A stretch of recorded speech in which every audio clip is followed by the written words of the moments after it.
last Friday was August 1st, which means that was the deadline for every other country on the planet to strike a trade deal with Donald Trump.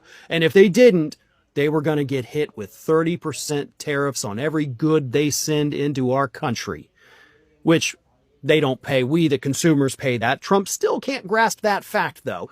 But that was August 1st. So the question, of course, is, where's all the tariffs? I mean, don't get me wrong, I'm glad they're not there because it's destroying the economy, but where are the tariffs?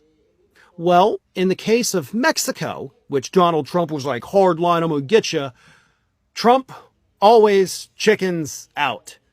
Taco, T-A-C-O, Trump always chickens out. And this time, he was clueless enough to straight up admit that he chickened out of putting the tariffs on Mexican goods.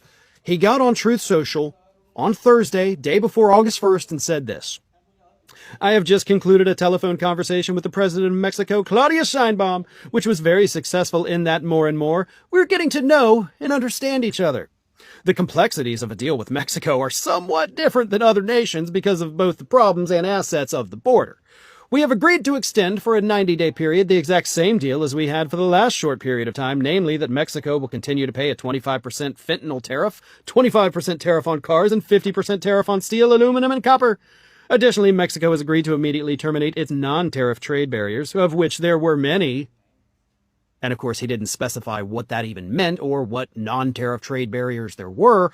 But by the way, these tariffs he's announcing, those are not tariffs on Mexico, they're tariffs on us. We will pay that. Not Mexico, not the Mexican companies sending them here. The importers pay them and pass the price increases on to us. And by the way, data sheets from businesses operating in the United States that do bring in foreign goods or foreign products to be manufactured here, their own data cost sheets show that they are passing the costs on to us. So even though some companies are like, no, we're going to try to offset some costs and, we don't want to pass it on. That's all BS. Those are talking points. Their own data sheets show that they are doing that. So Trump's little deal he announced doesn't do anything for Mexico. It hurts us. It doesn't punish them in any way. Claudia Sheinbaum, this is the second time this year she has humiliated him by playing him for a sucker. Trump is supposed to be the greatest deal maker in history, right, MAGA? Nobody can do it better than him. The art of the deal. He is the worst negotiator that we have ever had, probably in the country in general. He is not a deal maker. He is a fool who gets taken advantage